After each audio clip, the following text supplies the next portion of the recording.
Terima kasih Bapak Anggi yang sudah meluangkan waktu untuk saya menyampaikan materi, dan juga Pak Ayi yang menyiapkan ruangan ini untuk bisa leluasa kita belajar di Sandar kali ini.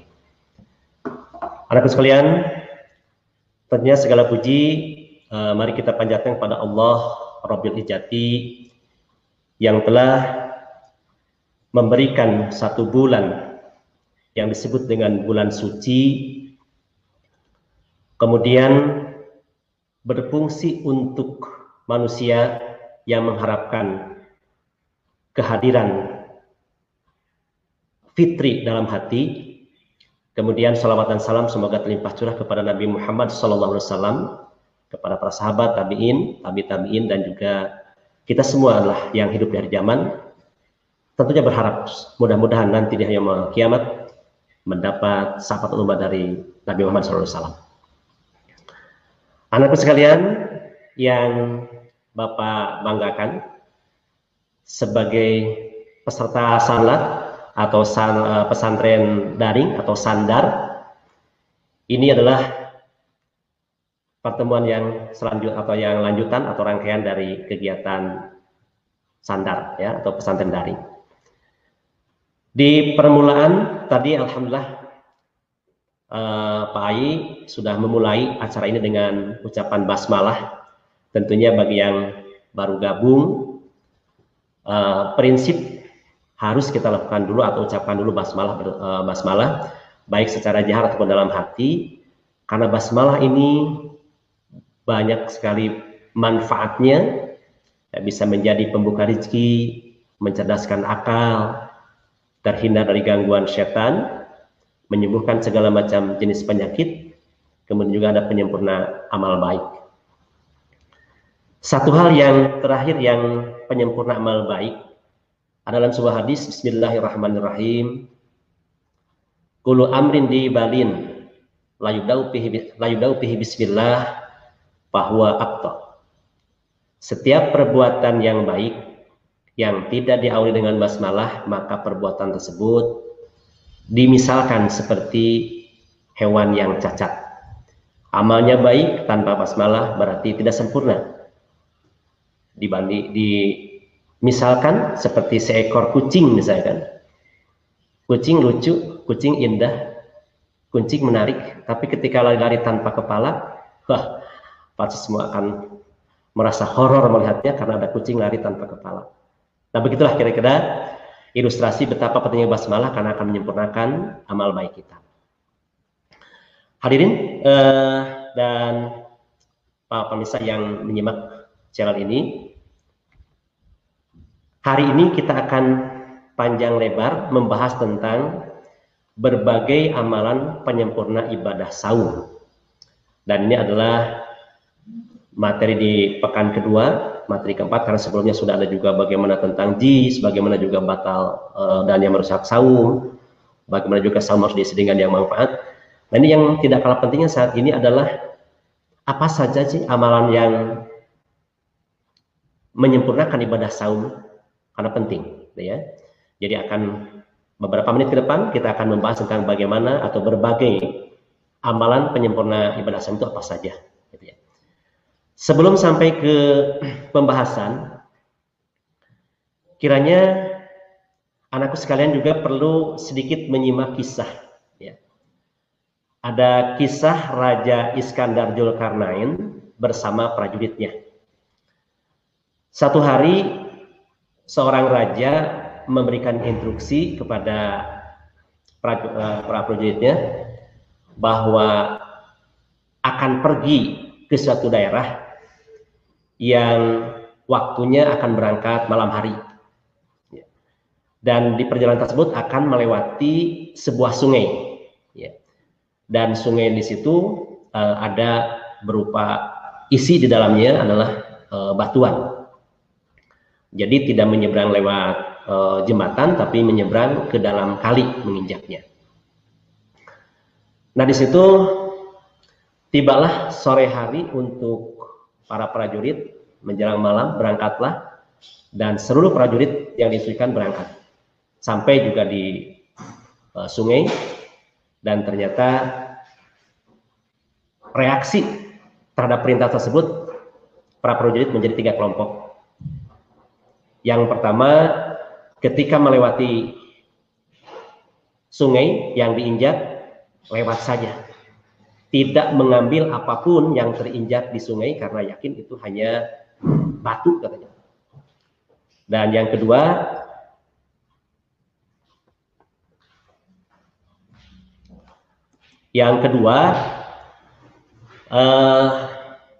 kelompok kedua itu mengambil ala kadarnya yang terinjak di sungai, sekedar mengikuti perintah raja. Artinya masa raja merintah tidak diikuti, gitu kan. Dan yang ketiga adalah ada kelompok prajurit yang mengambil sebanyak-banyaknya yang terinjak di sungai, sehingga tasnya penuh dan kepayahan meneruskan perjalanan karena penuhnya bawaan. Nah, ini sampailah di pagi hari, kemudian bertemulah Raja Iskandar Dzulkarnain dengan prajuritnya, dan dipersilakan keesokan harinya untuk membuka barang bawaan yang ditemukan di sungai saat melintas tadi malam. Terkaget-kaget ternyata yang dilihat bukan sembarang batu, adalah batu berupa intan berlian yang sangat bermanfaat buat prajurit, termasuk juga buat kita semua. Anakku sekalian, begitu melihat yang pertama adalah yang tidak mengambil sedikit pun dari batu itu sangat kecewa. Kenapa tidak mengambil apa yang disampaikan oleh raja? Yang kedua adalah ada senang dan kecewa. Senangnya karena sedikit mengambil, dan kecewanya tidak banyak diambil dari perintah raja tersebut. Dan yang ketiga inilah yang merasa bahagia karena walaupun capek, walaupun berat, tapi ternyata yang dibawa atau yang diambil itulah merupakan intan berlian yang sangat berguna dan bermanfaat dan bernilai. Nah, inilah sebuah ilustrasi kaitan dengan Ramadan kali ini. Allah telah berikan kepada kita untuk sebagai pembersih, sebagai pendidikan, sebagai mengambil ampunan, semuanya kebaikan-kebaikan Ramadan telah Allah berikan kepada kita. Dan kita sudah masuk di hari ke-21 ini, gitu ya. Nah, berarti kalau saja tidak memanfaatkannya semaksimal mungkin, bisa menjadi orang yang pertama jadi kecewa, gitu kan, karena Ramadan biasa atau rutinitas. Nah, itu naudzubillah, tidak seperti itu. Atau yang mengikutinya tapi cuma sekedarnya saja, itu juga bakal menulang kekecewaan. Tentunya yang kita harapkan adalah yang sebanyak-banyaknya memanfaatkan Ramadan ini untuk mendidik diri kita, jiwa kita, sehingga nanti kita bisa beroleh kebaikan-kebaikan dari Ramadan yang telah Allah berikan kepada kita. Nah, tentunya kita akan milih, kita akan berharap menjadi orang yang terbaik pada Ramadan. Oke? Ya. Baik, anak sekalian. Nah, bagaimana agar menjadi orang terbaik pada Ramadan ini tentunya ya. Nah, Bapak sudah memberikan atau mencoba untuk memudahkan ya. Karena untuk mengingat sejumlah kata gitu kan, tanpa sistem, tanpa itu bisa terasanya susah gitu kan. Nah, di sini agar sempurna ibadah saum kita atau siapapun kita aja ya, maka ini jawabannya ikuti sandar atau ikuti sandar kuy. Ini anak bapak kayaknya yang masih energik ya, masih muda-muda ya, maka sapaannya spesial buat kalian. Agar sempurna ibadah saum, maka ikuti sandar kuy. Ini adalah satu singkatan ya. Pertama, secara kalimat juga bisa dimaknai ya, salah satu upaya untuk bagaimana agar ibadah saum kita sempurna, maka tentunya harus ada ikut sebuah kegiatan. Dan kegiatan ini dari pihak sekolah SMP SMA sudah menyiapkan sandar ya. Sandar artinya bisa juga pesantren daring, atau juga tempo hari pernah disampaikan oleh Bu Eva, harapannya anak-anak juga bisa menjadi sandaran ya untuk kebaikan yang bisa menjadi manfaat untuk umat ya, tentang kebaikannya menjadi sebuah sandaran. Dan kui adalah sapaan Bapak, ajakan Bapak terhadap anakku yang masih energik dan sangat giat begitu ya. Nah, pada kesempatan ini selain sebuah ajakan juga sebuah harapan, maka kata ikuti sendiri itu merupakan singkatan dari I-nya ikhlas dalam ibadah. Kemudian K-nya adalah keluarkan zakat fitrah. Nah, ini pada bulan Ramadan. Kemudian juga yang U-nya adalah untuk kalimat ulurkan sodakoh. Kemudian yang ke T-nya adalah tadarus Al-Quran, dan yang I-nya adalah i'tikaf. Nah, ini jadi untuk memudahkan supaya ibadah yang sempurna, coba ikuti. Yang pertama adalah ikhlas. Ya. Kayaknya anak-anak sudah bisa menangkap ya. Nah, ketika apa itu kata ikuti, maka ikhlas, keluarkan zakat, keluarkan sodako, tadarus Al-Quran, dan i'tikaf. Ya. Baik, kayaknya ini perlu sedikit gambaran, paparan juga ikhlas itu apa, mengeluarkan zakat fitrah itu bagaimana, kemudian juga mengeluarkan sedekah, tadarus Quran, dan i'tikaf itu bagaimana. Ya, mari kita satu persatu kita bahas di paparan berikut ini. Anakku sekalian, Bapak menyantumkan ya, untuk ikhlas ini adalah yang pertama kali, gitu kan.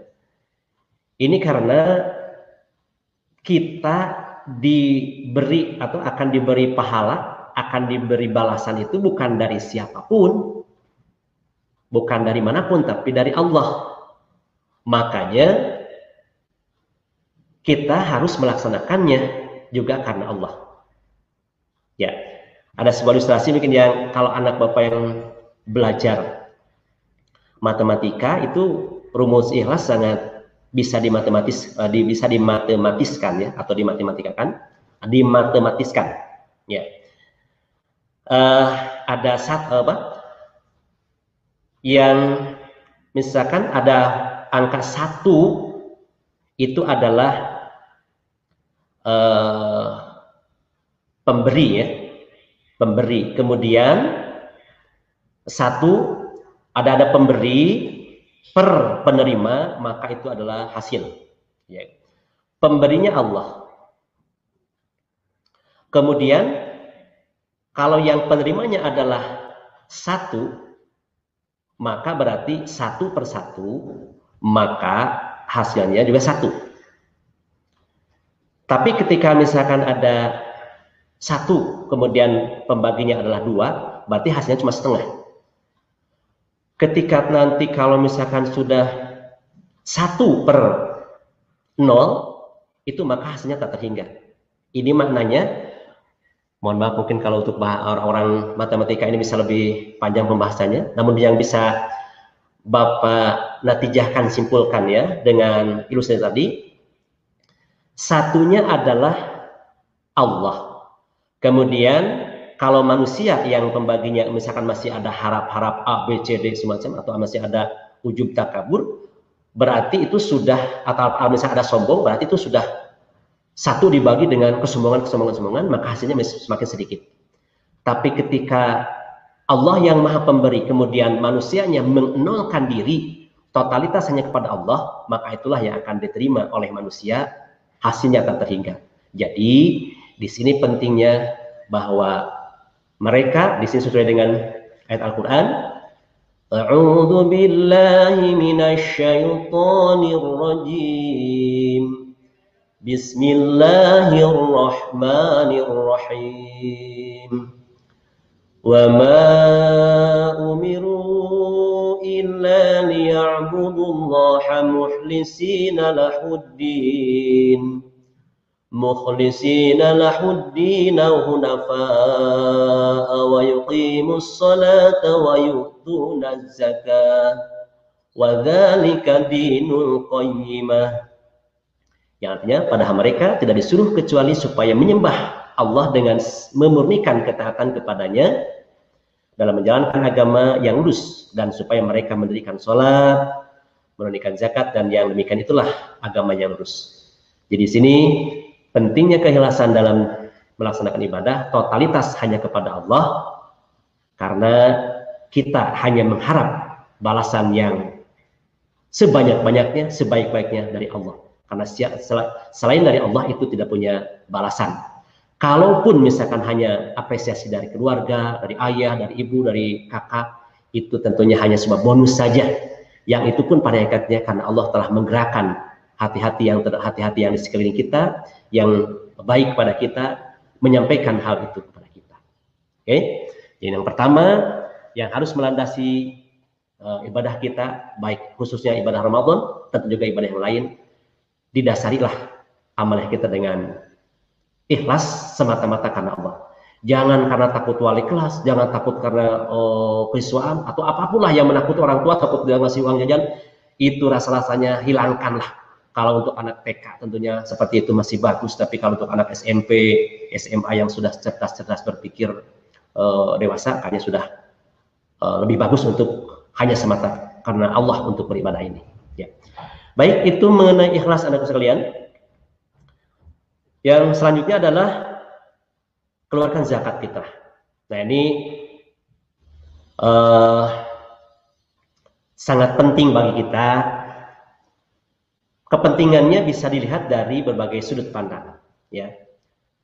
Sudut pandang yang terakhir mungkinnya yang fenomenal hari ini adalah banyak orang yang di PHK atau dirumahkan, atau ya faktanya orang yang jualan tidak begitu laku jualannya karena tidak ada pembeli. Kemudian juga ada jasa apapun tentunya ada terkendali karena mata rantai ekonomi menjadi terganggu. Dengan sedang diberlakukannya PSBB, karena kita sedang diberikan oleh Allah berupa ya cobaan atau ujian, mudah-mudahan bagi orang iman sebagai ujian, yakni adanya pandemi COVID-19 gitu ya. Ya makanya dengan dikeluarkan zakat fitrah ini tentunya menjadi sangat penting bagi ada nilai yang lebih gitu kan. Sebut saja kalau misalnya kita ngobrol-ngobrol atau kalian juga mungkin pernah dengar yang ayahnya misalkan pengurus RT atau RW atau tokoh masyarakat, ada istilah yang baru itu adalah adab keluarga miskin baru ya. Jadi yang biasa miskin statusnya juga itu memang sudah ada datanya di RT RW, tapi kadang juga ada miskin yang datang baru gitu. Jadi pendatang baru daftar kemiskinannya. Kenapa? Karena dengan kondisi yang seperti ini. Ya yang sangat sederhana aja. Maaf, tidak dalam konteks untuk meremehkan profesi. Misalkan tukang ojek misalkan ya. Itu kan biasanya ya dengan kegiatan Ramadan mungkin orang lalu-lalang ke sana kemari bisa menjadi angkutan yang dimanfaatkan, yang berguna, sehingga manfaat buat yang pengguna jasa dan juga manfaat yang tukang ojek itu sendiri. Tapi kalau sekarang tukang ojek sendiri banyak mangkal di, maaf ini bukan contohnya adalah ojek yang pangkalan gitu ya. Itu mau keluar juga mau narik apa karena tidak bisa orang yang tarik karena pada di rumah begitu. Baik, anakku sekalian, maka dengan melakukan zakat fitrah dalam sebuah hadis disebutkan yang intinya adalah zakat para Rasulullah SAW zakat al-fitri. Jadi Rasulullah sudah memardukan atau mewajibkan untuk melakukan zakat fitrah. Itu adalah yang fungsinya adalah di hadis tersebut adalah tuhrotan lisoimi watu matan lil masakin. Nah ini zakat fitrah itu adalah fungsinya untuk membersihkan orang yang saum, ya, dan juga untuk memberi makan orang fakir miskin. Ya, jadi fakir miskin yang baik yang sudah mungkin sudah terdata sebelumnya atau juga yang baru, maka itu salah satunya bisa diberikan jatahnya adalah dengan zakat fitrah, gitu kan. Nah ini zakat itu zakat diri, zakat masing-masing yang wajib dikeluarkan tentunya bagi orang yang sudah berpenghasilan, suami atau istri atau anak yang sudah berpenghasilan silakan untuk mengeluarkannya sendiri, dikualifikasikan dengan keluarganya. Tapi bagi orang yang dalam tanggungan, misalkan ada anak yang belum dewasa atau juga orang tua tentunya yang sebagai tanggungan, termasuk juga pembantu atau partner pembantu ya dalam, maka itu juga ada kewajiban majikannya untuk mengeluarkan zakat fitrahnya, gitu kan. Nah ini berapa zakat fitrah yang diberikan? Maka ini untuk tiap orangnya awalnya adalah besarannya diambil dari bahan makanan pokok yang biasa dimakan oleh negeri masing-masing. Kalau kita beras berarti asalnya adalah dari 1 sok kurma atau 1 sok gandum. Ya, kalau dikonversi ke nilai beras adalah 2,5 kilo, ya. Kalau beratnya atau bisa juga kalau di liter mungkin tinggal dikonversikan atau diukur gitu ya. Namun yang paling kurang adalah 2,5 kilo, ya. 2,5 gram, 2,5 kilogram untuk beras, dan untuk uangnya adalah seharga beras yang untuk ukuran 2,5 kilo, dengan asumsi harga beras adalah yang berapa, 15.000 atau berapa, sehingga totalnya itu menjadi 30.000 untuk 12.000 ya, 12.000 berarti itu 24. Nah, kemudian yang dengan asumsi biasa beras rata-rata dimakan adalah 12.000, maka 2,5 kilo berarti 30.000. Bagaimana kalau yang misalkan biasa makan zakat utama, biasa makannya adalah berasnya yang paling mahal, maka sebaiknya disesuaikan ya harganya. Gitu. Itu mengenai besaran zakat fitrah, dan juga ada waktunya untuk waktunya mengeluarkan juga ada ya, sudah dibahas. Ada yang sejak Ramadan tiba, ada juga yang tengah-tengah, ada juga yang mendekati malam takbiran pembagiannya, ada juga yang dibagikan sebelum atau ba'da subuh di hari raya Idul Fitri, gitu kan. Itu beberapa keterangan seperti itu. Namun melihat juga tentunya dari sedang kondisi ini ada salah satu usulan dari Majelis Ulama gitu, yang menyarankan untuk pembagian lebih awal ya. Kalau saya dengar di panitia masjid setempat adalah tanggal 20 itu sudah dikumpul, kemudian segera dibagikan juga, paling tidak mungkin untuk ada ijtihad atau pertimbangan, karena sekarang lagi banyak orang membutuhkan dengan zakat fitrah ini. Ya, itu silakan Ananda peserta sanad daring.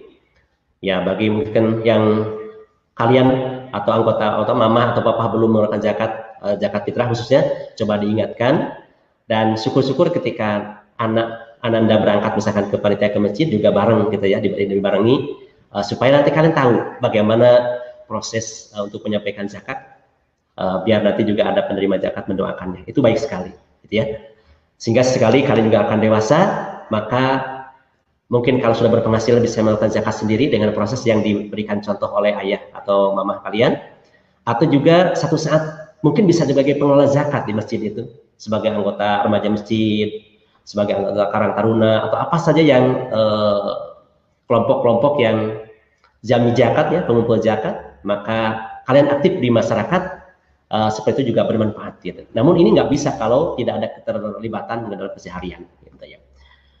Baik, selanjutnya ulurkan tangan untuk sedekah ya. Jadi tadi ada ikhlas, yang kedua adalah ulurkan tangan untuk sedekah. Ini penting sekali ya, apalagi bulan Ramadan, dan ini sudah ada reward atau bukan iming-iming namanya, itu berarti motivasi ya. Barang siapa saja yang memberi makanan berbuka kepada orang yang berpuasa, maka dicatat baginya pahala seperti orang yang berpuasa itu, tanpa mengurangi sedikit pun pahala orang yang berpuasa tersebut. Betapa besarnya yang orang puasa dikasih makan buka oleh kita, maka pahala orang yang puasa tersebut adalah diberikan kepada kita tanpa mengurangi orang yang berpuasa tersebut. Wah, berarti biasa lah, bakal beberapa orang dikasih buka oleh kita, berarti beruntaian pahala yang akan diterima oleh kita. Berarti ini adalah sebagai gambaran betapa sedekah di bulan Ramadan itu sangat besar pahalanya. Dan yang ketiga atau yang selanjutnya adalah tadarus Al-Quran. Ya, ini beberapa informasi menyampaikan Imam Syafi'i ya, belum adanya komputer segala macam, betapa jelinya dan akuratnya sampai sejumlah ayat Al-Quran yang 30 juz itu dihitung mulai alifnya berapa, huruf lamnya berapa, huruf mimnya berapa, itu sampai dihitung berjumlah 1.027.000 gitu, berarti huruf dalam Al-Quran. Kalau saja ada hadis man qara'a harfan min kitabillah falahu hasanatun ila hadis. Barang siapa yang membaca satu huruf dari kitab Allah yang Al-Quran, maka baginya adalah satu kebaikan. Satu kebaikan dilipat gandakan sampai 10.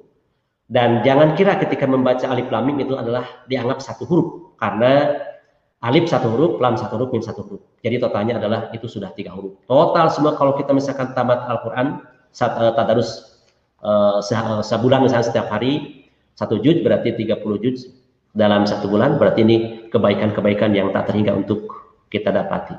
Namun tentunya yang pasti kesimpulannya adalah betapa besarnya pahala orang yang tadarus Al-Quran. Gitu. Dan yang terakhir di pasal ini adalah itikaf. Ya. Itikaf adalah berdiam diri di masjid untuk melaksanakan ibadah. Dan Rasulullah memberikan contohnya ada di 10 hari terakhir di bulan Ramadan.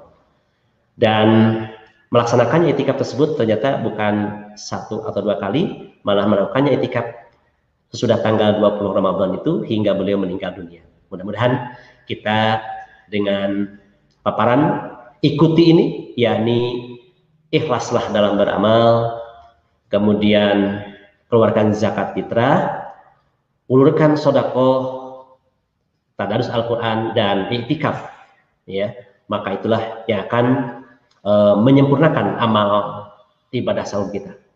Demikian paparan yang pertama, Pak Anggi. Bisa ada hal yang perlu dipersilakan kepada anak-anak sekalian yang cakep-cakep, yang energik biasanya, dipersilakan.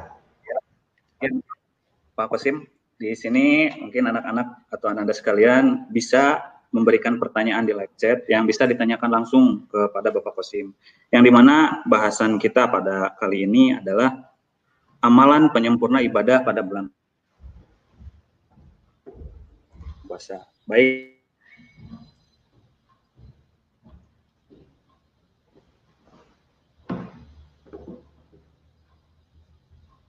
Ya. Kalau begitu tips dan triksnya. Halo Pak, gimana? Bisa silakan diulang, Pak? Ada jeda dulu. Silakan. Oh, ini tadi ada pertanyaan Pak dari Aida Maria. Pak, kalau mau ngasih zakat itu bisa sesudah bulan Ramadan tidak? Oh iya, baik. Dari siapa tadi? Dari Aida ya? Dari Aida Maria. Ya, Aida Maria. Ya, terima kasih Ananda Aida Maria. Ya, apakah memberikan zakat fitrah itu ya? Ini zakat fitrah ya. Zakat fitrah itu apakah bisa setelah Ramadan gitu ya? Betul. Begitu, Bang? Ya. Betul, Pak. Anak-anak sekalian, zakat terbagi dua kan? Ada zakat mal, ada zakat fitrah, gitu kan?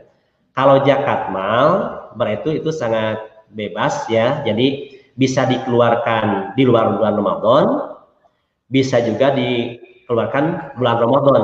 Kalau memang awal usahanya dimulai di bulan Ramadan. Karena untuk zakat fitrah, untuk zakat mal ada yang disebut dengan haul dan nisab. Jadi perhitungan haul itu kan ada 1 tahun. Kalau saja misalkan setara usahanya di bulan Ramadan, berarti ketemu bulan Ramadan yang berikutnya sudah 1 tahun. Maka 1 tahun itulah dihitung, maka akan mendapat jika ada kewajiban mengeluarkannya di bulan Ramadan. Tapi kalau misalkan dilaksanakannya di luar bukan bulan Ramadan, misalkan bulan Syawal atau bulan Dzulqa'dah, Dzulhijjah, maka itu berarti tidak ada kewajiban mengeluarkan di bulan Ramadan karena bisa saja belum terhitung 1 tahun Atau kalau misalkan diakumulasikan, bisa saja nanti mungkin waktunya sudah waktu tapi disimpan nanti dikeluarkan di bulan Ramadan, itu sangat teknis ya. Akan tapi kalau untuk zakat fitrah suatu kemestian, karena terjadinya kewajiban untuk melakukan zakat fitrah itu karena datang Ramadan, gitu kan. Jadi karena ada Ramadan maka ada kewajiban zakat fitrah. Nah, ada waktu ya, ada waktunya itu, ada waktu yang wajib, ada waktu makruh, ada juga waktu yang afdol ya. Sedikit kalau wajib berarti begitu masuk Ramadan itu ada kewajiban melakukan zakat fitrah, ada juga waktu yang harus, itu adalah malam takbiran, ada juga waktu yang afdol ya, yang kita mencari yang utama adalah zakat fitrah diberikan yakni ba'da sholat subuh di hari Idul Fitri sampai orang tersebut sampai khatib naik ke mimbar, gitu kan. Makanya biasanya suka ada di salah satu masjid suka ada dibiasakan untuk Idul Fitri itu salatnya rada siang dikit, sampai memberikan kesempatan kepada para pembagi zakat amilin gitu untuk memastikan sudah terbagi semua, gitu kan. Kalau misalnya sampai sore hari misalnya belum dibagikan, maka dalam salah satu pendapat itu masih dikatakan, misalkan hari Idul Fitri itu hari Kamis, nah berarti kan sholat Idul Fitrinya jam 8, jam 10 sudah selesai, ada zakat yang belum selesaikan, maka itu sampai maghrib itu ada yang memberikan hukum makruh. Jadi jelek banget gitu sebagai panitia, sebagai itu berarti tidak menunaikan tugas dengan maksimal. Tapi kalau misalkan sudah rep maghrib, maaf ini bahasa kurang lembut, rep maghrib sudah sampai di ganti hari, berarti di hari di maghrib di hari itu sudah ganti hari kan, sudah bukan tanggal 1 lagi tapi sudah tanggal 2 gitu, karena pergantian malam, pergantian hari ada di hari di maghrib ya. Nah itu mah sudah bukan zakat lagi tapi sudah merupakan sedekah biasa, ya kan. Nah ini berarti betapa sangat pentingnya melakukan zakat itu sesuai dengan aturan. Ya kalau misalkan yang menitip berarti titipkanlah kepada amil zakatnya, yang penuntut zakatnya. Kita mah sudah yang muzaki berarti sudah bebas. Nah berarti tinggal tanggung jawab panitia untuk mendistribusikannya. Begitu Anggi untuk Ananda Aida ya. Baik, ada pertanyaan kedua Pak. Baik. Dari M Aditya kelas 10 MIA 2. Begini pertanyaan Pak. Kalau dalam keadaan pandemi COVID-19, sebenarnya boleh tidak kita itikaf di masjid, gitu Pak? Oh iya, ini Maka. Baik, terima kasih Pak Anggi. Ini ada pertanyaan bagus ya dari Ananda M Aditya H ya, kelas 10 MIPA ya, 10 MIPA 2 ya. Terima kasih ini. Pertanyaan yang bagus. Betul, iktikaf itu ya, aturan iktikaf itu dari para imam madhab adalah hanya dilakukan di masjid, gitu ya. Dan wabil khusus ada yang berpendapat boleh masjid apapun ya, masjid manapun yang dikatakan masjid boleh digunakan, gitu kan. Tapi ada juga imam yang menyebutkan bahwa persyaratan masjid yang digunakan untuk iktikaf adalah masjid jami, artinya masjid yang dipakai untuk sholat Jumat, kan ayat langgar, ayat musola, gitu, ayat tajum, gitu kan. Nah kalau tidak dipakai untuk Jumatan berarti menurut imam ini adalah tidak termasuk yang sah atau memenuhi syarat untuk dilaksanakannya iktikaf, gitu kan. Nah kalau sekarang misalnya sedang dalam kondisi pandemi, mungkin kita cerdas saja, gitu kan. Karena ternyata untuk iktikaf ya itu tidak semua ya, ada juga yang sifatnya di masjid-masjid tertentu ada yang diagendakan itu lengkap sekali kan. Artinya banyak sekali orang yang hadir. Tapi kalau misalkan masjid terdekat kita adalah hanya orang yang kumpul sedikit, gitu kan, yang sehingga tidak ada penumpukan, itu kalaupun secara teknis memungkinkan untuk di masjid, maka Bapak berpendapat silahkan di masjid, gitu kan. Tapi kalau misalkan memang tidak memungkinkan untuk di masjid, maka insya Allah sekarang kan jangankan yang sunat, gitu ya, yang wajib saja untuk sholat Jumat, sholat fardu juga dianjurkan untuk di rumah. Maka kita bisa mengambil untuk iktikaf pun melaksanakannya di rumah adalah itu insya Allah termasuk yang tidak menyalahi, begitu. Dan wabil khusus untuk perempuan tentunya adalah tidak sangat bermasalah, karena perempuan dianjurkan untuk melaksanakan ibadahnya itu adalah di masjid juga boleh untuk itikaf, tapi di rumah juga adalah tempat yang diutamakannya untuk perempuan, gitu kan. Jadi di rumah untuk perempuan tidak ada masalah, buat laki-laki pun dalam masa pandemi COVID ini itikaf boleh, tidak itikaf di masjid. Jadi lihat situasi bagaimana dari situ, ya. Baik, itu mungkin benar tidak jelas apa, mudah-mudahan tidak puas, biar anak Bapak mencari lagi, ya. Oke. Ada pertanyaan selanjutnya, Pak, dari Timo Widyan Volta. Mengapa prajurit nggak bisa membedakan antara batu dan berlian? Apakah prajurit saat itu masih belum tahu bahwa itu berlian? Kalau tahu kan nggak mungkin diambil ala kadarnya. Apakah kisah itu hanya perumpamaan? Bagaimana, Pak? Baik sekali. Makasih Timo, ya.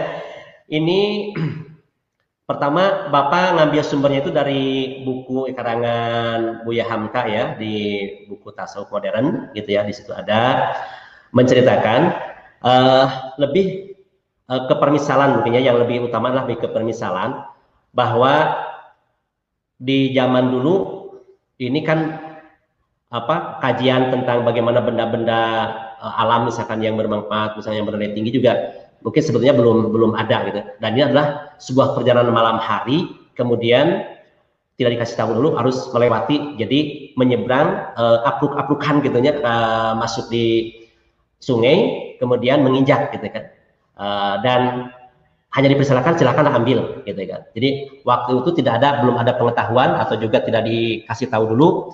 Ini adalah hal yang baik bagi kamu, namun silakanlah ambil dari apa yang terdapat di sungai. Ini lebih ke permisalan, jadi mengingatkan ternyata reaksi ketika instruksi diberikan, maka reaksinya ada yang mengambil salah kadarnya, juga ada yang mengambil semaksimal mungkin, gitu kan. Nah, ini lebih ke penekanan perumpamaan, ya. Jadi ini perumpamaan bagi kita semua, anak Bapak, anak sekalian. Jadi ketika Ramadan sudah diberikan, ambillah apa yang terdapat di Ramadan, maka tentunya yang terbaik adalah mengambil dari kebaikan Ramadan tersebut. Itu mungkin lebih tepat ke sini, lebih ke perumpamaan, ya.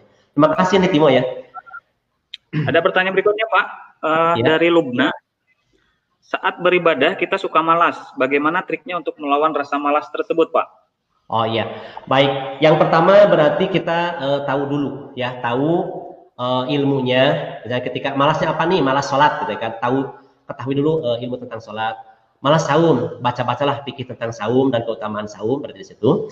Nah, setelah tahu, mungkin kan ada juga insya Allah kita berpeluang untuk paham, gitu kan. Setelah tahu, memahami, kemudian juga insya Allah dengan memohon kepada Allah akan juga taufik, biar apa yang diketahui dan dipahami juga untuk bisa diamalkan.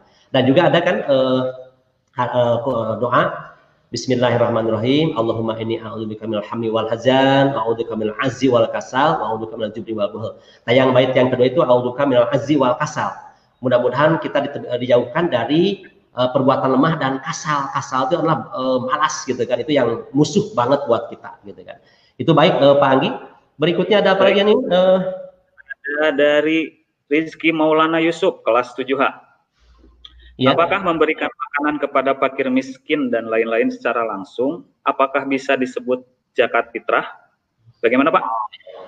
Memberikan makanan kepada fakir miskin dalam ini. Oh iya, baik, kalau memberikan kepada fakir miskin berarti ada bisa sodakoh, gitu ya. Kalau untuk zakat itu berarti kan zakat adalah kadar tertentu yang diberikan kepada orang yang berhak menerimanya dengan syarat-syarat tertentu. Jadi kalau zakat kita tentunya juga ini barangnya, kalau uang 30.000 per jiwa, kalau misalkan beras berarti 2,5 kg.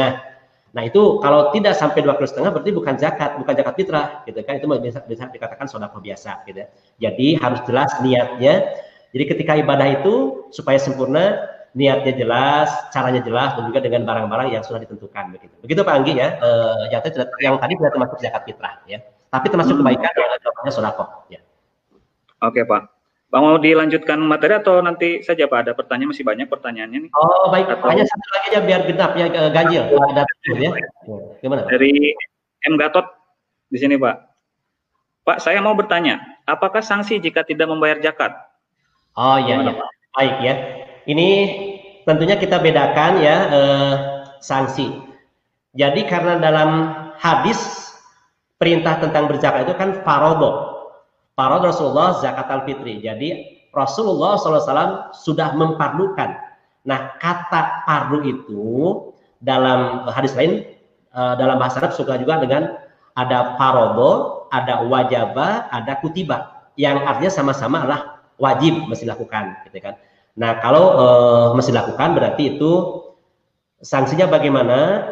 Ya, ini berarti sudah melanggar aturan. Jadi ada kewajiban untuk melakukan, apalagi sudah mampu misalkan mengeluarkan zakat, ya, ada uang berlebih untuk batas minimalnya, maka itu berarti harus ditunaikan. Kalau tidak berarti termasuk yang berdosa, karena wajib itu adalah dilaksanakan mendapat pahala, kalau ditinggalkan berarti mendapat siksa. Begitu. Panggi, boleh ini kayaknya nanti bisa dilanjut di sesi berikut. Pertanyaan banyak sekali dan bagus sekali ini. Mohon maaf, baru 7 ya, baru 7 tadi ya, baru sampai 7. Ya. Jadi lanjutkan saja lagi Pak ke materi berikutnya. Silakan Pak. Baik. Kita lanjut ke berikutnya. Anakku sekalian, mungkin akan Bapak sedikit cepatkan saja. Oke. Setelah tadi untuk kita sempurna ibadah saum, maka ada ikuti. Masih ingat kan? I-nya adalah ikhlas, K-nya adalah keluarkan zakat fitrah, U-nya adalah ulurkan tangan, artinya bersedekah. Kemudian T-nya tadarus, dan I-nya adalah itikaf. Nah, sandar, apa saja sandar? Maka yang pertama adalah sandar, artinya S-nya adalah sahur dan buka. Ini sedikit saja, bersantap sahurlah kalian, karena dalam sahur itu ada keberkahan. Dan sahur lebih baik diakhirkan. Paling tidak mungkin untuk supaya cadangan untuk makanan yang dibutuhkan untuk tubuh, selain niat dan ikhlas, itu juga ada secara biologis. Mungkin juga kalau misalkan makannya terlalu malam, ini bisa-bisa malah jadi pas subuh sudah kukurubukan deh, gitu kan. Tapi kalau sudah jelang imsak berarti itu manfaat, gitu. Dan ini berkah itu adalah ziyadatul khair, ya, tambah-tambah kebaikan. Jadi ada rahasia sahur, kalau diakhirkan berarti itu adalah kebaikan-kebaikan. Gitu. Dan juga ini untuk berbuka puasa disegerakan. Kalau sahur dianjurkan untuk diakhirkan, kalau buka adalah disegerakan. Ya. Jika salah seorang berpuasa, hendaknya berbuka dengan kurma. Jika tidak ada kurma, maka dengan air, sebab air itu mensucikan. Gitu ya. Nah, dalam kondisi buka mungkin ini lagi normal, ya, buka iftar jamaah, buka bersama. Kemudian kalau ini adalah gambaran, mungkin bisa sahurnya terlalu pagi, ya, buat anak, sehingga ini bobok lagi di tempat di tempat sahur, gitu. Jadi sahur diakhirkan dan buka ditepatkan. Namun tentunya juga nih perlu memperhatikan juga waktu, apalagi sekarang mungkin dengan mudahnya untuk mengecek waktu-waktu atau sahur untuk sahur atau buka, terutama sahur sebaiknya adalah dengan imsak, itu sudah aba-aba berhenti, karena kalau subuh berarti khawatir nanti sudah masuk perhitungan masih ada makanan yang jadi masalah. Mendingan imsak menjadi rambu-rambu untuk diperhatikan untuk berhenti makan. Dan buka, jangan juga baru Anda tetangga adzan, apalagi anak misalkan yang membuka yang adzan, yang tidak begitu tahu tentang jadwal, khawatir. Mendingan kita juga mengeceknya di itu ada radio adzan, ya, radio adzan, gitu ya. Itu untuk buka dan sahur didahulukan, disegerakan. Yang berikutnya adalah sandar, A-nya aktif, ya, aktif untuk melaksanakan ibadah sholat 5 waktu dan sholat sunat. Sholat 5 waktu yaitu pasti, karena as-sholatu imaduddin. Jadi tekaci namun tema aina sholat, zakat, infak yang lain dilakukan, sementara sholatnya adalah tidak dilakukan, karena sholat menjadi pokok, gitu kan. Ini penting sholat 5 waktunya untuk dilakukan, ya. Kalau untuk anak-anak TK tentunya baru melaksanakan sahur tanpa sholat mungkin masih bisa tolerir, tapi kalau anak-anak Bapak yang SMP SMA sudah pantas untuk menyempurnakan sholat 5 waktunya, ditambah juga dengan rawatibnya, dan juga ada yang spesial di Ramadan dengan istilah taraweh. Taraweh di masa pandemi ini kayaknya juga rada unik, ya, bisa bisa mengambil beberapa personil yang ada di potensial di rumah masing-masing. Mungkin si kakak sulung juga belum pernah jadi imam kalau di masjid jami atau di musola, tapi kalau di rumah kan bisa dianggap bisa pembagian tugas. Satu hari misalnya sebuah contoh, kakak sulung sebagai imam, iqomahnya oleh adik bungsu, pengumuman dalam kuntum adalah si mamah. Mungkin ada aturan ini segala macam, termasuk juga mungkin mau buka dengan apa gitu ya, bisa disampaikan di situ kan bebas ya. Dan baca doa lah si ayah. Itulah hikmahnya dengan memanfaatkan Ramadan di rumah, berarti apapun bisa digali, termasuk potensi anak yang sudah bisa hafalannya bagus, jadi imam, gantian. Besoknya misalnya si ayah jadi imam, si kakak jadi membaca doa, dan seterusnya itu sebuah kebaikan yang bisa diraih ketika menyikapi keadaan bagaimanapun dengan hal yang positif. Yang ketiga adalah menunggu tibanya Lailatul Qadar. Dan apa itu Lailatul Qadar? Lailatul Qadar adalah suatu malam yang lebih baik daripada 1000 bulan. Gede pisan gitulah pahala teh gitu kan. Maka di situ dianjurkan, Rasulullah bersabda, "Carilah malam Lailatul Qadar di malam ganjil dari 10 hari terakhir pada bulan Ramadan." Hadis riwayat Imam Bukhari gitu kan. Dan itu di zaman Rasul. Apakah sekarang masih ada? Hadis yang paling bawah menyebutkan di sini ada, saya bertanya kepada Rasul, "Wahai Rasulullah, apakah Lailatul Qadar telah diangkat beserta para nabi ataukah ia masih tetap ada hingga hari kiamat?" Beliau menjawab, masih tetap ada hingga hari kiamat. Jadi ini bagi kita masih ada kesempatan ya. Jadi ada Lailatul Qadar. Dan dalam sumber yang sempat dibaca dari kitab Yanatul Talibin itu ada, jika ada Ramadan jatuh pada saat hari Selasa dan Jumat, karena saya pilihnya yang karena kita awalnya hari Jumat, maka itu Lailatul Qadar jatuh pada malam 27. Mungkin ini adalah salah satu kajian ya. Ditemukannya adalah kalau hari ini tanggal berapa, hari tanggal berapa begitu. Nah, anakku sekalian, itu apakah kita hanya memburu saja tanggal 27? Tentunya yang terbaik adalah mulailah dari awal 1 Ramadan dan lebih kenceng lagi mungkin di tanggal 20 Ramadan, di akhir 10 hari terakhir, karena bisa jadi di malam-malam ganjil itulah juga yang yang diberi kemungkinan gitu akan adanya Lailatul Qadar gitu ya. Baik, itu adalah perlu kita nunggu atau ngintip-ngintip tibanya Lailatul Qadar. Berikutnya adalah zikir dan doa. Ada doa yang ringan dibacakan tapi banyak sekali pahalanya di akhirat, maka adalah ucapan subhanallah wa bihamdihi subhanallahil azim. Subhanallah wa bihamdihi subhanallahil azim. Subhanallah wa bihamdihi subhanallahil azim. Gitu kan dibaca gitu kan.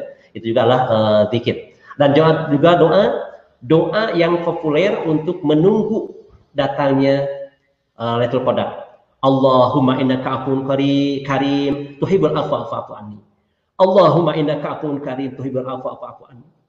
Allahumma innaka afuwun karim tuhibbul afwa fa'fu anni. Ya Allah, sesungguhnya Engkau adalah Maha Pemaaf dan Maha Pemulia. Tuhibbul afwa, dan Engkau juga sangat mencintai sangat pemberi maaf. Fa'fu anni, maka maafkanlah aku. Dengan penuh penghayatan minta ampun, ini juga sangat bermanfaat gitu ya. Dan terakhir adalah tentunya adalah sandar, R-nya adalah harus ada rasa berdosa dan taubat gitu ya. Karena ini kunci, mau bagaimana kita mohon ampun kepada Allah kalau tidak ada rasa berdosa. Dan ketika mungkin saja bisa dosa kepada adik, bisa dosa kepada orang tua, bisa ke tetangga. Salah satu contoh misalkan, maaf, misalnya ada yang menggunakan motor dengan knalpotnya yang bising begitu ya, masuk di gang, itu kan memang sudah bawaannya motor, mungkin enak saja bawa, tapi ada orang yang terganggu, itu kan ada, maaf kalau dosa itu mungkin malah dosa kerasa dilakukan tidak sadar, tapi orang malah menjadi terganggu gitu kan, itu juga dosa ya. Silahkan introspeksi. Kemudian kalau sudah memang sensitivitas kita ditingkatkan untuk dosa ini, maka sesali dosa tersebut, kemudian berjanji tidak akan mengulangi dosa. Ini tahapan untuk taubat. Kemudian mohon ampun kepada Allah, bisa astagfirullahaladzim, atau juga bisa ucapan astagfirullahaladzim min kulli dzambin wa atubu ilaih, atau juga bisa dengan sayyidul istighfar. Dan juga lakukan perbuatan yang baik. Jadi kalau sudah pernah berdosa misalnya tidak sholat, maka ikuti yang tahap 1, 2, 3, dan berikutnya lakukan yang perbuatan yang terbaik. Mungkin dengan rajin ke masjid, rajin sholat dan sebagainya. Ya, itu dulu Pak Anggi yang disampaikan di babak kedua ya bahasan tentang apa itu sandar ya, singkatan dari Bapak Yakan tadi. Dipersilakan Pak Anggi, ada yang perlu disampaikan.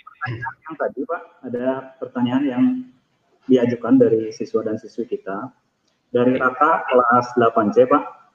Apakah kita sudah wajib memberi zakat? Dari Raka kelas 8C Pak, SMP. Oke ya. Apakah wajib memberi zakat? Baik. Jadi dalam kalau sudah berpenghasilan itu berarti sebaiknya mengeluarkan sendiri zakatnya, ya. Tapi kalau berpenghasilan belum berpenghasilan berarti diberikan zakatnya oleh orang yang menanggung, berarti orang tua. Ananda boleh kalian siapa yang Anda Raka datang mungkin ke masjid ya, ikuti ayah atau mama, itu ada sebuah talafut biniat ya. Kalau sendiri misalnya Raka sudah berpenghasilan, maka niatnya ini adalah nawaitu an ukhrija zakatal fitri anni Allah Ta'ala. Aku berniat mengeluarkan zakat fitrah dari diriku, padu karena Allah. Jadi karena Raka mengeluarkan zakat fitrah untuk Raka sendiri. Maka kalau misalkan sekarang Rakanya sudah punya suami, Rakanya sudah Raka itu sudah punya istri ya. Sudah punya istri, punya tanggungan, adik, anak misalkan dan istri, maka Raka yang datang ini sudah dewasa. Maka Raka niatnya beda dikit.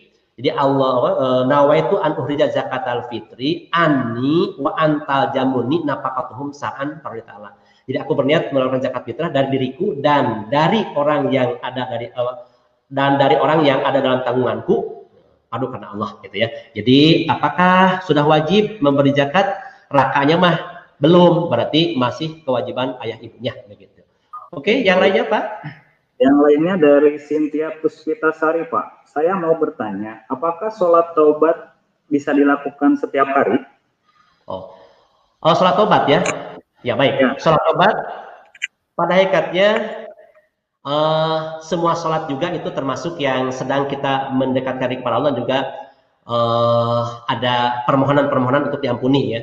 Untuk pelaksanaan taubat, untuk pelaksanaan sholat taubat, Bapak mempersilahkan saja untuk melakukannya setiap hari karena semakin sering berarti juga semakin sensitivitas kita mungkin ada dosa dikit juga kita tobatan, kita berbuat dosa ada dosa lagi tobatan lagi, atau juga khawatir nih memang perasaan mah sudah tidak ada yang dilakukan dosa. Nah itu yang perasaan itu pun ada suatu dosa juga, makanya di melaksanakan sholat taubat lebih untuk mendekatkan diri kepada Allah itu dipersilakan saja ya. Baik, mana lagi Bapak yang perlu? Mungkin ini Pak, ada dari ini nih Sultan Putra. Misalkan mau bayar zakat tapi utang dulu nih, bisa nggak Pak? Oh iya, ini cerdas sekali ya. Zakat dulu atau utang dulu gitu ya. Nah, kalau misalkan kan ukuran untuk zakat fitrah itu adalah ada kemampuan, batas minimalnya itu adalah ada kemampuan untuk makan sehari semalam di hari raya gitu kan. Jadi kalau misalkan orang tersebut ada berkecukupan untuk makan di hari raya itu, berarti itu sudah minimalnya ya. Itu sudah boleh ada terkena untuk kewajiban zakat fitrah gitu kan.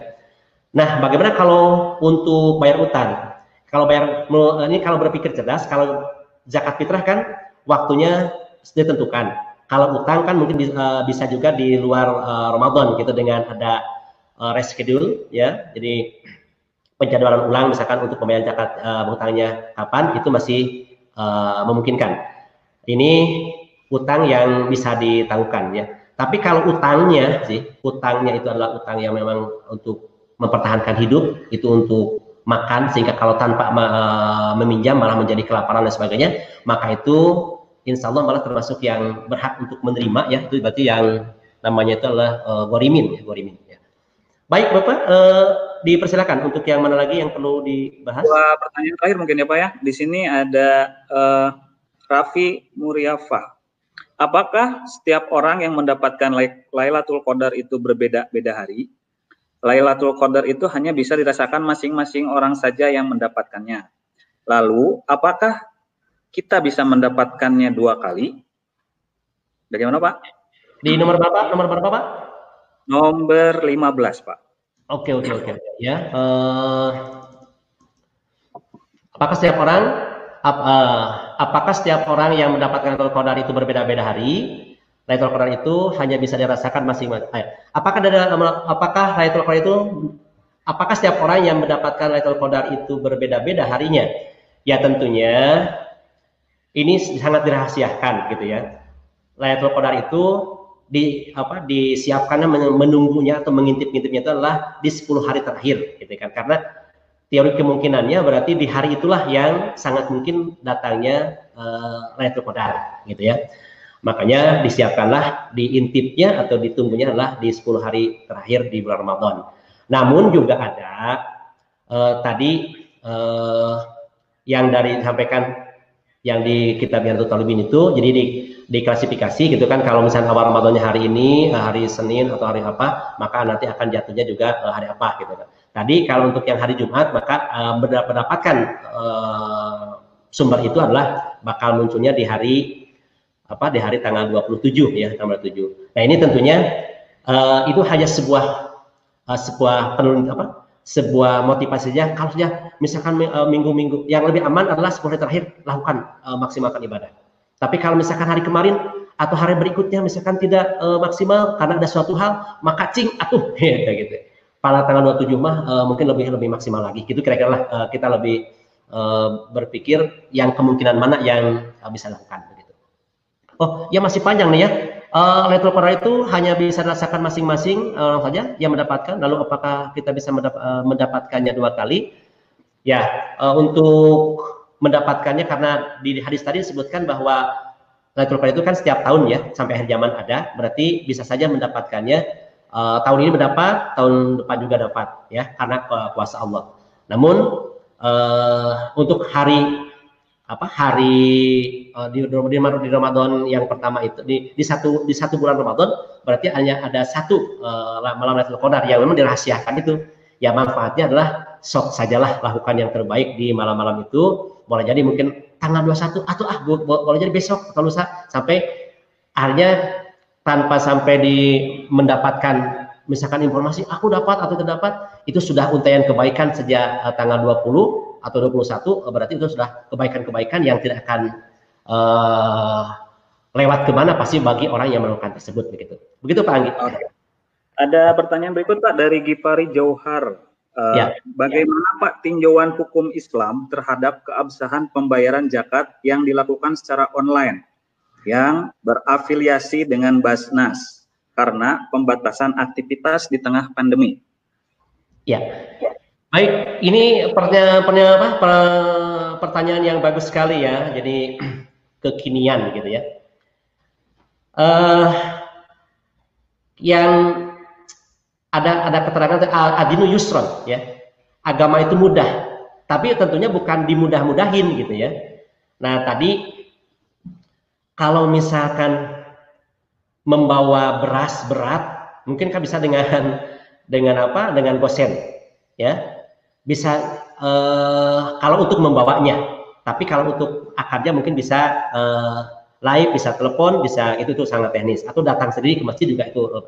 Kalau misalkan sekarang dengan online ya, dengan online, menurut Bapak tidak menyalahi gitu kan. Pertama dengan adanya teknologi, yang kedua juga karena memang apalagi sekarang ada tuntutan yang tidak boleh ada kumpul-kumpul di masjid atau di kumpul-kumpul orang dibatasi gitu kan. Makanya dengan membayar secara online itu lebih juga lebih praktis dan juga tidak menyalahi hukum ya. Sebatas besar zakatnya, niatnya, dan juga penerimanya gitu kan. Nah, salah satu yang inti berarti ketika sudah nih untuk zakat fitrah, misalkan untuk 2 orang dengan harga berasnya yang ditentukan tadi, berarti 2 orang 60.000, sudah jelas kan uangnya itu tertulis ya. Kemudian berniat untuk nama-nama siapa ya. Maka berikutnya seorang penerima zakat berarti yang amilin, maka ada doa ajarakallahu fima a'taita wa baraka fima a'taita wa ja'ala laka tahurun. Maka di situ indah sekali. Muzaki berzakat dan yang menerima zakat yang diwakili adalah oleh panitia berdoa ajarakallahu fima a'taita, ya Allah berikanlah balasan kepada harta yang dititipkan kepada kami, wa baraka alaika, dan berikanlah keberkahan dengan harta yang tersisa di rumah, wajah tahuron, dan semoga Allah membersihkan jiwa dan keluarga yang berzakat. Indah sekali. Jadi itu selama masih ada ketentuannya, ada ijab kabulnya, maka insya Allah itu termasuk yang sah. Gitu. Pak Anggi, kayaknya ini hari ini terima kasih. Pertanyaan banyak sekali. Nantilah bisa dilanjutkan di bangku sekolah, gitu ya. Sekarang mungkin sudah silakan untuk menutupnya. Ya. Oke, baik Pak. Terima kasih pada Ananda sekalian yang sudah memberikan pertanyaan. Mohon maaf bila tidak semua pertanyaan yang Ananda berikan bisa disampaikan kepada Bapak Kosim. Mungkin di lain kesempatan kita bisa bertemu setelah keadaan semua ini normal, kita bisa bertemu lagi di sekolah dan kita bisa bertanya kepada Pak Kosim apa yang kalian pertanyakan, yang masih penasaran nih di diri kalian gitu. Baik, terima kasih banyak untuk Bapak Kosim Saputra yang telah memaparkan materinya. Untuk menginjak ke sesi yang terakhir, di mana di sini Bapak Kosim akan memberikan pertanyaan kepada Ananda semua, siswa dan siswi SMP SMA, yang dimana pertanyaan dari Pak Kosim ini bisa dijawab melalui Google Form atau link yang sudah disediakan oleh panitia nantinya. Kemudian pertanyaan yang diberikan oleh Pak Kosim ini diberikan kesempatan waktu untuk menjawab kepada Ananda semua di waktu hari ini, waktunya sampai jam 23.59 menit. Jadi jangan lupa di sini kalian akan mendapatkan beberapa reward atau reward uang sebesar 100.000. Jadi ayo kita berlomba-lomba demi kebaikan, jangan melihat uangnya tapi niatnya saja yang baik. Silakan Pak Kosim, pertanyaannya bisa diutarakan. Baik, terima kasih. Ini di sesi akhir ada pertanyaan buat anak-anakku sekalian. Pertanyaannya simpel saja. Mengapa manusia harus taubat? Ya, Bapak ulang. Mengapa manusia harus taubat?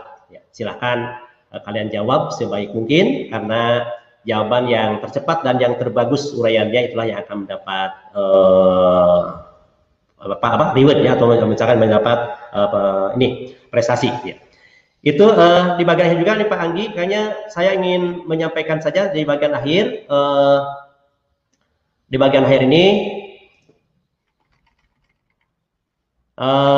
tadi saya ingin menutupnya untuk sampai di ibadah saum yang sempurna, maka Bapak ucapkan lagi, maka ikuti sandar kuy, dan kuy maksudnya adalah semoga K-nya kenangan, U-nya untuk amaliah Ramadan tahun ini yang terbaik.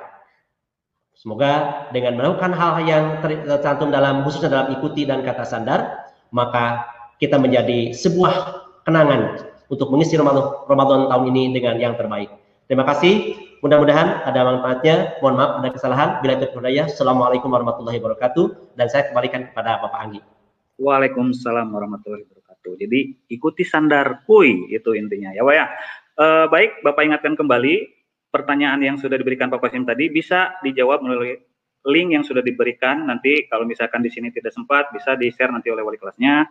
Kemudian jangan lupa Bapak Ibu Ananda sekalian mengisi presensi atau kehadiran. Jangan lupa ya, jangan terlewatkan. Dan kemudian jangan lupa juga untuk selalu mengisi link buku Ramadan yang sudah diberikan ataupun buku Ramadan yang diberikan oleh SMP ataupun SMA. Jadi Bapak harap semua bisa berjalan meskipun kalian tetap ada di rumah.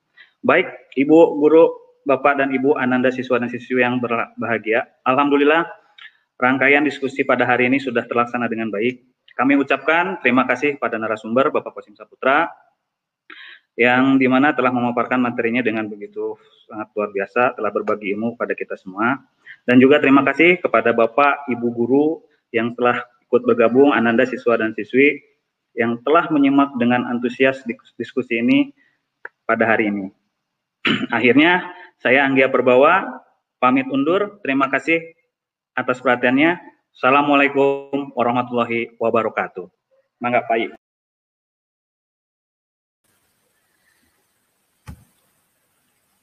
Ya, terima kasih Bapak Anggi sudah membantu jalannya acara ini.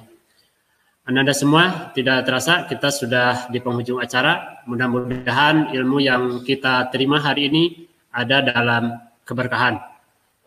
Sampai ketemu di sandar berikutnya, tentunya dengan materi dan pemateri yang lebih menarik lagi. Akhir kata, Saya Ayu Miraj sebagai host pamit undur diri. Kita akhiri pertemuan hari ini dengan bersama-sama membaca hamdalah. Alhamdulillahirabbil alamin. Subhanakallahumma wa bihamdika asyhadu an la ilaha illa anta astaghfiruka wa atubu ilaik. Wassalamualaikum warahmatullahi wabarakatuh.